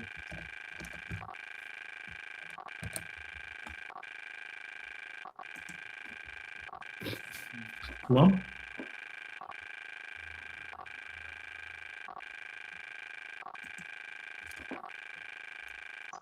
No sound is coming through, Kalam. We don't hear you. Yeah. Shall we just call it a day here and then pick this up another time? Okay, a couple of points. Somebody, first of all, thank you everybody on the chat, because I've seen one or two people there saying very kind things about me, and thank you very much for everyone. It's very encouraging. There's a lot of this stuff has been doing sort of on my own, hidden away, and so it's always very encouraging if anyone says anything nice about it. The other point is somebody asked somebody said they can't find my book on can you send me the link? I will drop it. I'll link it. It is there. I'm looking at it now, so it is there. So just send me the link in the chat here and just put it in the private chat or something, and I will make sure it gets. But if we do the link there, it'll be fine. Okay. And somebody asked about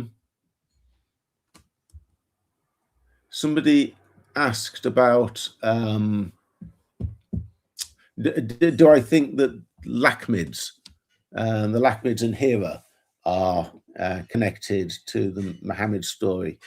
I like things you can prove, and I think I've proved to a reasonable standard what Surah 105 is all about. I do engage in little bits of speculation, but I'm always a bit wary of that. I mean, in my opinion, Hira is quite a good place for the Quran author to have started off. It's got it's a place where you've got the Talmud. It's a place where you've got the Talmud being made about 3 miles down the road. It's got people from different Christian denominations there, the Church of the East. It's got various other things in the mix. I'm sure you would have got plenty of Zoroastrians there, and Manichaeans, and all sorts.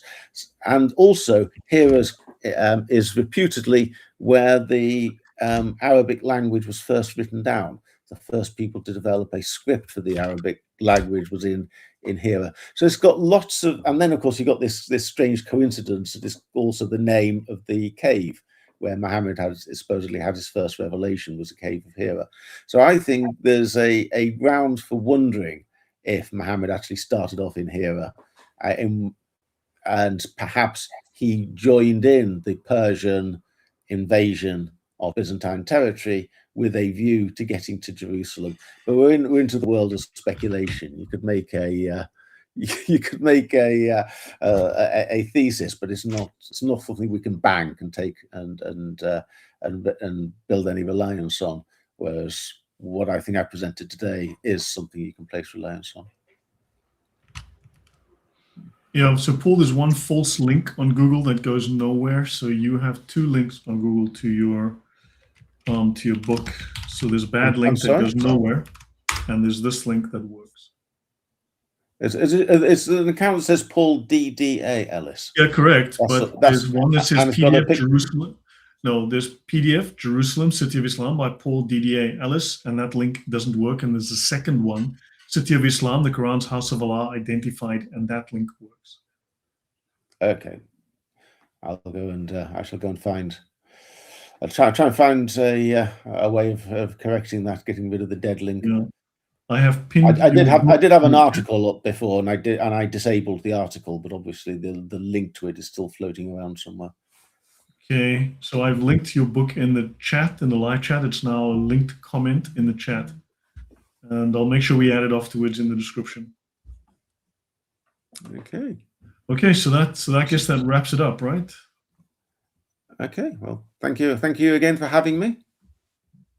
Yeah, no, that was great. That was great. Any last words from you, JC? The same, Paul. Thank you very much. This has been great, and I hope that you're actually continuing to do presentations to actually showcase more of the book, because we need to really get people to talk a bit less about hadiths and a bit more about history. Yeah. Also, I mean, you took Eric from being a little bit skeptical to being a believer, so I think you did well. Well, I could tell. I like the way his mind was working, but obviously this was all new to him, so he didn't. Yeah, Quite he see was how it all catching up worked. a little bit from Yeah. behind. So yeah, there's that. He picked up on my themes very quickly. I No, thought he's a he good would. guy. Look, I mean, the people I've invited on are good guys. They're smart guys. I know them. I've worked with them. He knows a lot about Mecca. So when Odon does his Mecca thing, I'd like to invite him on as well. Get Eric back on, and he thinks the same way. So he might, also add some really interesting commentary. Mhm. And he's an educator. He's a former professor or something like that. So history and other things. So he's a really good guy to have on. So yeah, it's also good to get other comments. So yeah, I think that's it, right, guys? So thank you. Then we shall be back tomorrow, I think, with a panel discussion on Christian-ish myths in the Quran and their sources. Right, and we'll be back next week with Paul and the gang, unless Paul joins us tomorrow. So guys, take care. No, I've got something planned for tomorrow, but I'll see you next week if that's okay. Okay, take care then, everyone. God bless.